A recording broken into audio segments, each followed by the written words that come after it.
No one, but no one can do the things that Superman does. And that goes especially for flying. I don't think anybody has not wished they could just leap up in the air and fly.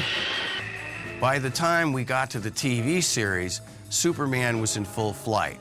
He was empowered with X-ray vision, super strength, super hearing, and a super intellect. And as kids, it just needed to sound right and look right, and then we bought into it. We believed it.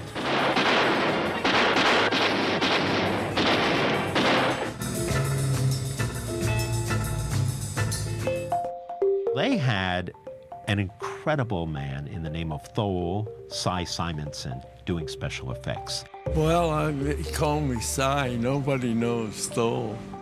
And I never knew his name was Thal until I saw it on the credits.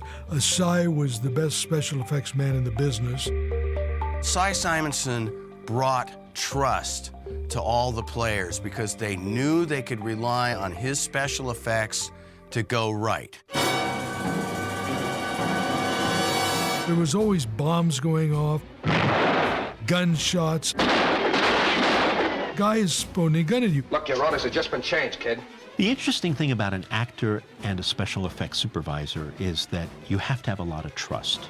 It's really, really based on an understanding of where everything will fly, which direction debris will go. All of that's really, really important. Cy was so wonderful.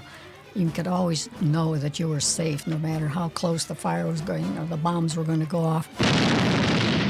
George Reeves learned early on it's not a good idea to be suspended on wires. Wires can break. The wire broke during the first season, and George fell to the floor. He said he's not going to do that anymore. Cy, or Thole Simonson, was brought in as a special effects technician. And they trusted Cy implicitly because everything he did came off without a hitch.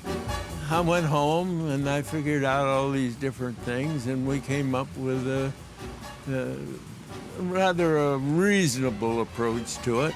Cy developed this pan. It was a steel pan, and that gave George the ability to fly.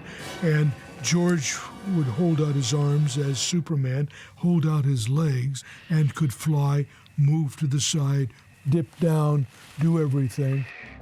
The invention of the pan, as they call it, that Cy Simonson came up was ingenious because it allowed George to be filmed from a long distance, and it appears as if he were flying and banking and rolling back and forth. And it was merely a pan underneath his costume that went to a large pole between his legs, which could be manipulated by 2 or 3 men on the other side. George was happy with it because it was substantial. When he had to get up and you had to tie him in, but it wasn't something that looked or felt like it was something he could get out of, yet he knew he wouldn't get out of if it turned. So he was happy with it. I heard that he just got exhausted up there. I mean, try, sit on a chair, as we all did as kids, and have your arms and legs stretched out for 5 minutes or 10 minutes or 15 minutes. It's exhausting, it's painful. I'm not sure how much you could do after that.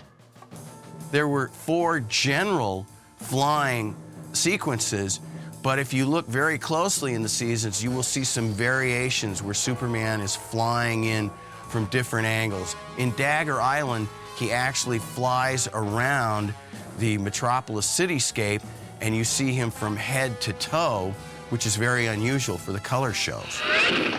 Another thing that was awful hard to control was his cape.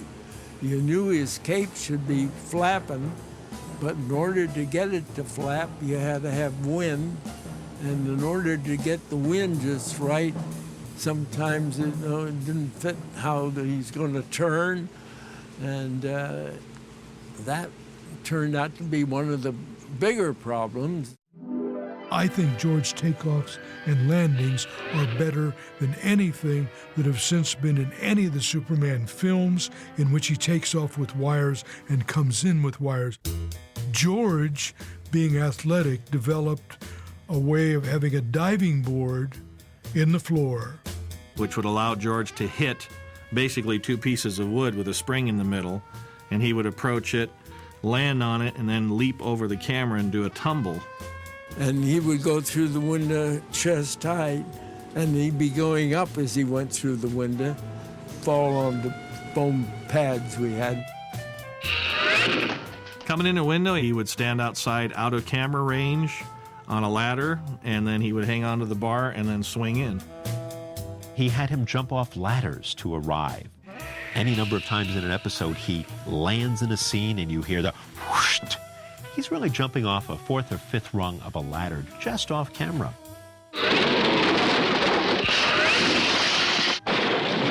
As Cy and some of the other crew said, George loved those damn walls. He got the biggest kick out of busting down a wall and coming in big and blue and almighty as he was. And the walls always had to be exactly the right consistency, because George liked the wall to pop.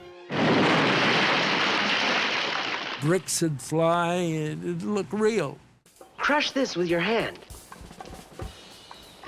One of the things I loved was how the special effects, the small special effects, whether it was the gun being crushed by Superman, or a barbell being wrapped around bad guys, or an iron bar from pipes that were just smashed around. Those were great, simple little things. How's that? That's swell. Now put it together. As a kid, we thought, this is Superman really doing something super. Cy Simonson could take a quarter, go back to his workshop, and give you $1 million special effect.